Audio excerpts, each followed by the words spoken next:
D Money. Hey, yo. Welcome. We are coming to you live from an undisclosed location. I don't think I'm allowed to say it. DM for Addy. I think that's the proper caption. I'm with the one, the only Kid Nando. Don't sleep on my man. I met him through Kimchi Beats. You guys see me working with Kimchi all the time. He put me on him. I was watching some music videos. I was watching some of the content, on the Instagram. And then out of nowhere, Kimchi's like, slide through.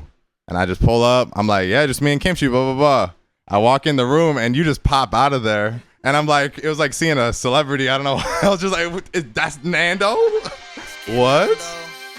So ever since then, it's just been grinding, good networking and nothing but bangers. So. Too many people want to be iconic. 99% of y'all really don't got it. Don't have the talent, don't have the stamina. I'ma be frank, I'ma be honest. I just had a few questions I want to ask you today.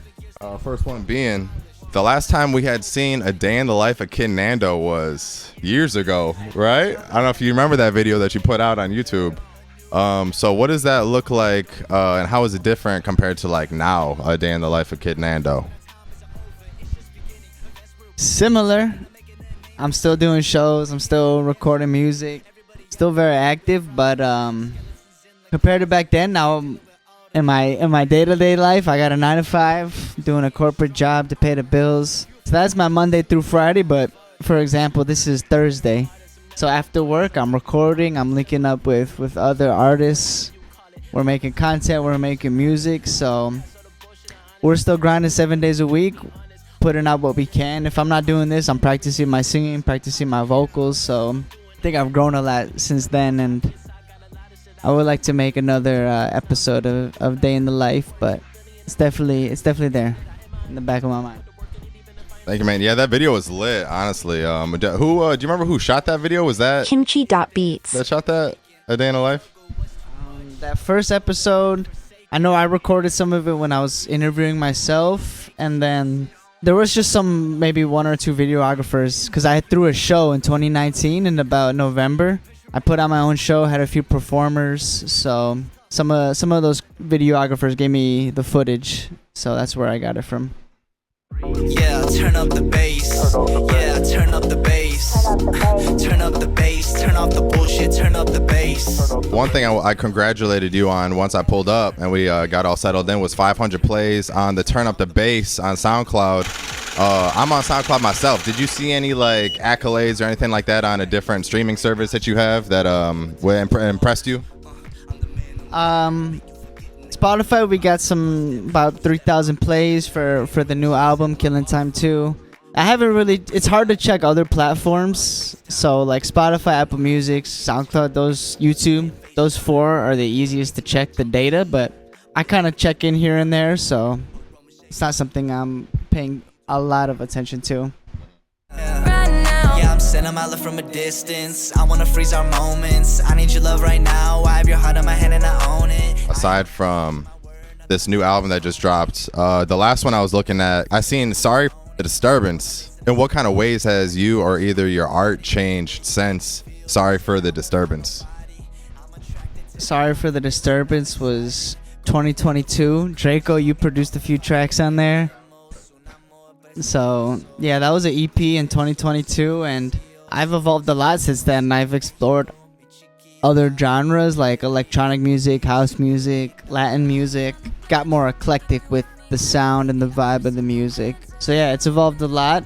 I've been growing a lot with how I use my vocals. I've been taking singing lessons this year for a few months. Really just trying to develop as a vocalist, as a rapper, singer. So yeah. Nice. Yeah, I didn't know you did any lessons, but I mean, it does make like perfect sense though, because this new album, it was like a different tone. You had more, it makes me think like Right Now, with Morgan Gold, like there's just more moments where we see you kind of like showing off like the vocal performance, instead of just barring out, which we love, don't get me wrong, but I like to kill time, but I'm putting in the hours, putting in the work so I can get power. Was there a creative decision in having Killing Some Time, as like the title track, like first track thing you hear? Was there a specific sound about that song where you're like, no, this has to be the first thing they hear? I think so, because that song is influenced by house music. It's got that kind of type of beat. That's just, I love house music.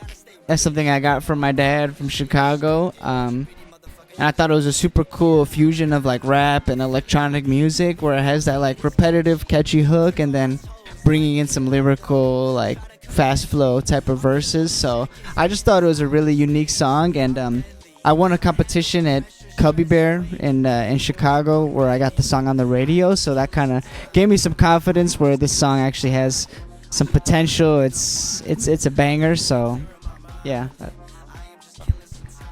I do remember you got that radio placement. That was super impressive, man. I'm like, wait, Nano's about to be on the radio. What? Like, that's crazy. But one thing I really liked about the intro track was B Serpa's verse as well. I actually had the opportunity to record with him or like engineer one of his songs. How'd you meet B Serpa? Just through the scene, through different shows, a lot of mutual contacts. B Serpa's awesome. I respect him a lot as an artist, as a performer. He's one of the few who gives a real performance with like no backing vocals, so he'll give you something raw and fresh. He takes care with his lyrics, so yeah, man, he's an awesome artist, and I'm glad to have collaborated with him. As long as you're obsessed, I will take away your breath, increase your heartbeat while I'm giving you the reps. Another topic that I kind of found to be like reoccurring in Killing Time 2 was there was a lot of influences of love, love. What's your take on like love, kind of itself, or like its relation? Well, I got into a new relationship last year, so we've been seeing each other about 9-10 months. So that was definitely an influence in the way I've been thinking, the way I've been feeling. A new romance, a new love. So it's definitely emotions to be explored. A connection with somebody else. It's the idea of just not thinking about yourself, but also thinking about somebody else, like taking priority of their feelings, what they're going through in their lives. So that's been an influence over the last year or so with my girlfriend. So I guess that's my take for sure right now. She lives in Mexico, so I've been traveling there back and forth to go visit her. So it's been an adventure. It's been interesting dating someone out of the country. Been learning a lot, been practicing my Spanish with her. She's been showing me around Mexico, like the cool spots, the local spots. So it's been awesome for sure. And she supports me in my music. She's a creative person herself. She dances. Yeah, it's been cool. Cool experience. Yeah, honestly, finding someone that is not only like accepting but also on board and proactive with the music creativity that like you might kind of like have or output, that's really detrimental, bro. For sure. There's millions of attractive women out there, physically attractive, of course, where you might have that type of connection where it's like, this person's attractive, I want to, whatever. But a different connection is like an emotional, spiritual connection, which I'm glad to have found and been exploring. So it's cool. Pretty boy, pick her up inside my Buick. Out in the city, let's go dancing to some music. In More Life, the outro track, it's kind of about like you chasing your dreams until you die. You know what I'm saying? What are like some of the things that you want to be able to look back? What are those things that like you kind of have your eyes on so that you don't have those regrets like after you pass on and you did achieve your dreams? Fulfilling my potential as an artist, as a vocalist, being able to say I gave my all into my passion to the thing I love. That's something I want to look back one day and be like, I put 100% into this music, into the thing I love, and it gave me these amazing experiences. So yeah, that's pretty much the concept of the song, chase dreams before I pass on, because life is short. The years will pass you by quickly before you know it, so it's important to push forward and do more than just a routine, but push for something that you love, push for something you're passionate about. That's the concept. I like that, man. I think most people should, at least be striving to achieve what their potential was, if not more, because that will kind of like, one of my influencers, his name is Justin Waller. I've heard him talk about like he has this relationship with him in the present, and then him, an older version of him that's in a wheelchair, and he doesn't have the energy, and he doesn't have the flexibility and the momentum and like the the time left to chase and do, and he's like looking at that older version like, I'm gonna make him happy, you know. So That's true, because at this age, I'm 27. We're in our 20s. Even people in their 30s and even 40s. But this is kind of our peak energy as a human being. Like, you can only do so much as a person. So it's definitely important to push yourself and take advantage of what we have right now, our resources, our time, our energy. So yeah. Yeah, I was living solo, then I made a pivot, caught my attention with those red lips. Hey, well, thanks for talking about your album, man. I appreciate it a lot. I got some more fun questions, if we can make them a little more fun. All right. Who won, Kendrick or Drake, bro?